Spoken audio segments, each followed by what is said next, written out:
La sagesse biblique appelle à la sainteté, invitant les croyants à vivre une vie consacrée à Dieu et à suivre ses commandements.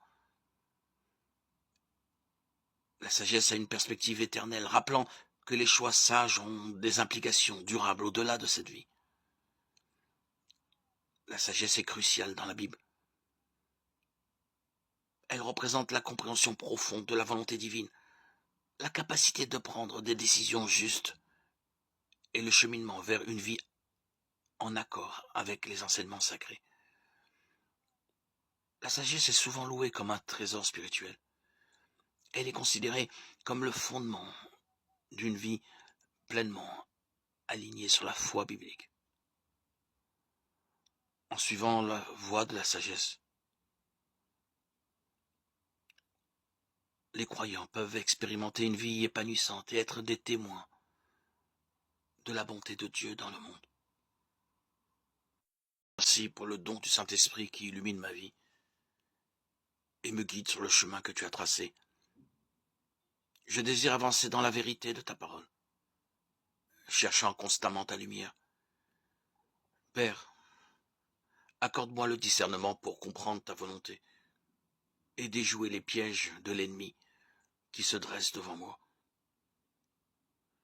Guide-moi par ton Saint-Esprit dans les décisions cruciales, permettant à l'Esprit Saint de me conduire sur la voie la plus juste. Enseigne-moi, Seigneur, à reconnaître les signes que tu m'envoies. Que mon attachement soit toujours céleste, juste et en harmonie avec ta volonté.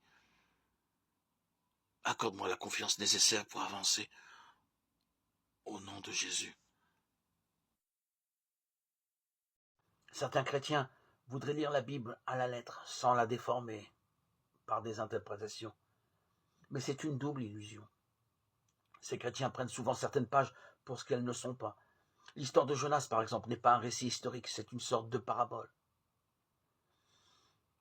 Ces chrétiens oublient que si le livre ne change pas, les lecteurs, eux, changent au long des siècles.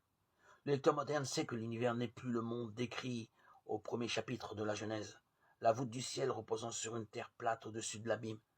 Le lecteur moderne accueille l'enseignement religieux de ce chapitre, où Dieu a tout créé pour l'homme, dans une autre vision de l'univers. On ne peut pas échapper à la nécessité d'interpréter pour aujourd'hui. Il faut que les vieux mots retentissent comme paroles neuves. C'est pourquoi depuis toujours, la lecture de la Bible est suivie de commentaires, de sermons. Jésus lui-même donne l'exemple à la synagogue de Nazareth en commentant Ésaïe. C'est aujourd'hui que cette parole retentit à vos oreilles. Luc chapitre 4, 21. La parabole de la lampe, dans Matthieu 5, 14, 15, Luc 8, 16, qui est citée dans 3 évangiles, symbolise l'humanité appelée à illuminer le monde par la pratique des vertus.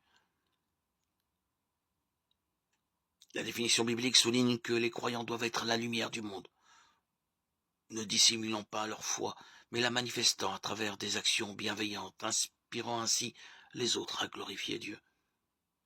Cet enseignement peut aujourd'hui être interprété comme un appel à mener une vie exemplaire, à être un modèle positif et à partager amour et lumière spirituelle pour contribuer au bien commun. Et Dieu dit, je me cacherai dans le cœur de l'homme. C'est le seul endroit où il oubliera de me chercher. Cherchez Dieu, pas le bonheur. C'est la règle fondamentale de toute méditation. Si vous cherchez Dieu seul, vous gagnerez le bonheur. Telle est sa promesse.